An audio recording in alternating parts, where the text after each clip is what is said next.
What's up, y'all? So this is going to be our first video of a series where I'm going through my Philly 10K build. The Philly 10K is a 6-mile race in the heart of South Philadelphia that I have coming up on August 23rd. Greatly excited for it. I did it last year. It was my first one. Prepared for it, did well, and I really want to build upon what I did last year. So last year's goal was about last year's pace was about a 6:49 average pace, and this year I want to hit a 6:30 average pace or below. So it's one of my goals. My second goal is to come away from the race injury-free. If you watch some of my YouTube videos since I've been documenting my journey over this year of 2026, I've been really focusing on reducing injuries, getting stronger, and I've been feeling great. I've been able to sustain and stay consistent within my training week after week, month after month since the Love Run has passed. I did suffer a little bit of injury after the Love Run, but since, pretty much clearing from that, recovering, I've been feeling fantastic, been able to show up, work on some speed, work on my endurance, get a little bit more longer runs in. I've been keeping it between 6 to 8 miles for my longer runs and really feeling great on a day-to-day basis. And then, so that's kind of goal number 2. Want to keep the injuries low. And then goal number 3 for the race is just to have fun,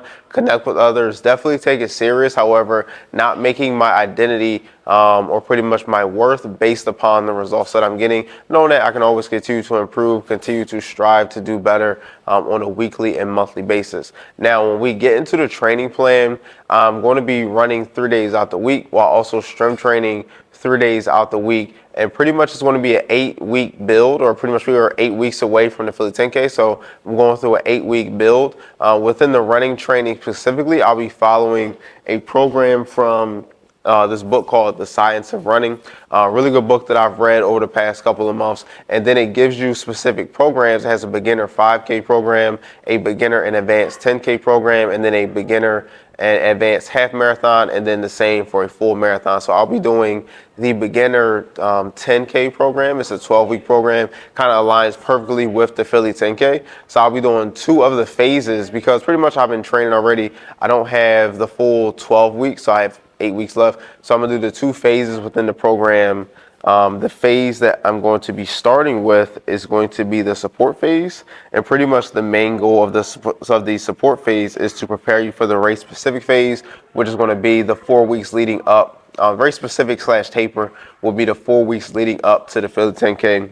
However, the support phase builds upon the general fitness established in the previous phases. So for me, I've been, pretty much working on my endurance, doing a lot of easy runs, building my aerobic capacity. So I've pretty much been doing the base building, which is the phase before the support within the book. So I've been kind of, getting that general endurance and general fitness down packed. And then back to the reading. So the support phase will also begin to focus on workouts that support the race distance and pace that you're training towards. These are workouts faster than your goal race, designed to make your actual goal race pace feel more comfortable by comparison. There are also slower workouts that help build your endurance and your ability to sustain your goal race pace over the target distance. So I'll be getting into that again following the program. I have like a little video blurb come across the video here, and then I'll also take a picture to where if you want to pause the video, you can pretty much read the different phases that each of his programs, Chris Napier is the author, each program pretty much follows. As we'll get into the race specific phase, 4 weeks leading up to the Philly 10K. It's a 3-week race specific, and then I'll have a 1-week taper, and then it'll be that race on that Sunday. The race specific phase focuses on the specific demands of your target race with peak workouts and long runs. Your capacity to run both fast and long should now be developed, and the emphasis is on making your goal race pace as efficient as possible. The workouts mainly target the dominant energy systems that will be utilized during your target race. In the advanced programs, you'll have reached peak volume in the support phase and adapted to it, leaving you with more energy to put into your workouts. And I'll just kind of run through the taper real quick, as I will be doing again, just a week of taper. At the end of the race specific phase is the taper before your race. You cannot perform at your best when your level of training fatigue is at its highest, even though your fitness may be at its peak. On the flip side, you cannot perform at your best if your fitness has dropped too far. The art of the taper is to therefore perform your workouts that will allow you to arrive at the starting line as fresh as possible, while simultaneously offering enough volume and intensity to maintain your fitness. Now, tapering isn't something that I incorporated a lot within my training. I will kind of, try to, not go all out max leading up to the race, but I will try to ease into the race and then peak at the race. So this will be my first time more so following a taper. I wanted to get this book just to become a more proficient runner, to expand my knowledge around running. And I, look up stuff on YouTube, or I look up some videos, information online, but I definitely learn the best through books and then experimenting or putting into practice what I'm learning within the book. So really wanted to dive into this book here and just get into the training specifically now. So that's going to be my running training, again, following the beginner 10K program and the science of running.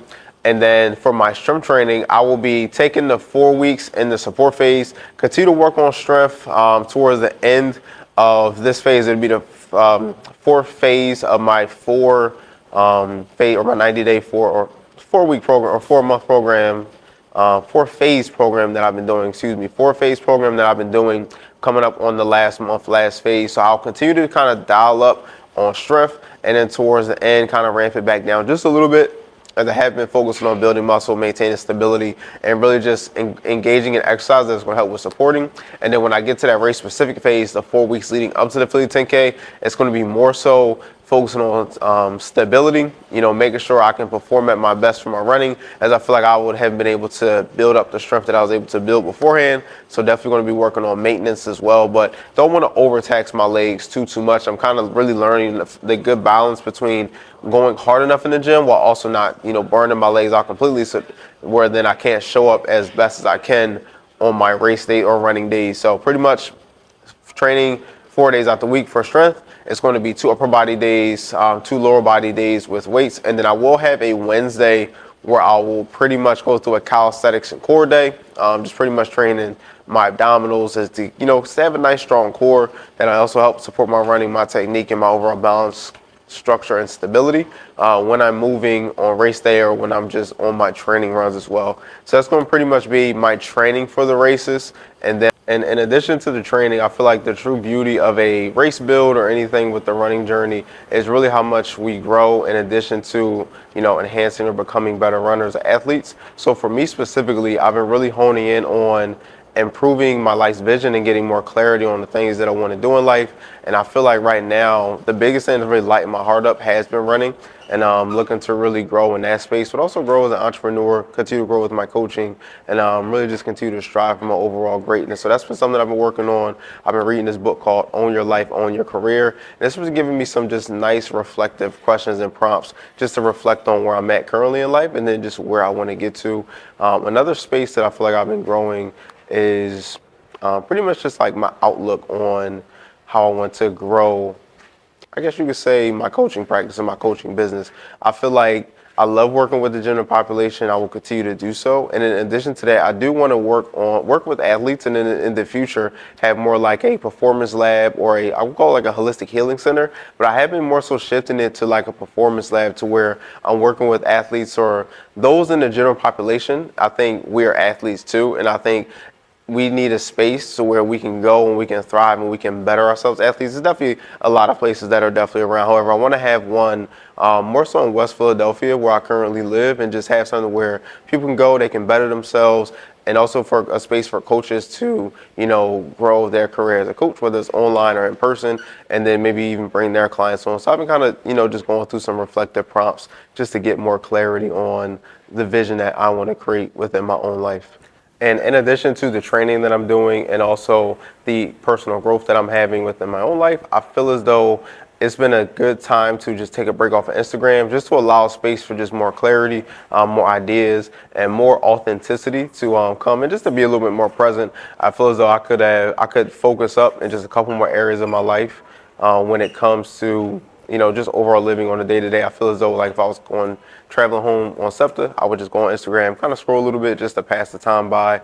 And now I feel like I can, fill those small gaps, whether it's with reading or just resting or being more present, or even working on some programming or something business related, I can put that energy there as opposed to just being on Instagram. So just taking a nice break, something I've done in the past. I feel like I always get the opportunity just to lock in a little bit more of myself, how I want to grow as a person, and where I just want to see some improvements within my life. So excited for these 8 weeks just off of Instagram. I feel like I've been kind of, I guess, 9 weeks you can call it. I've been taking some time off already.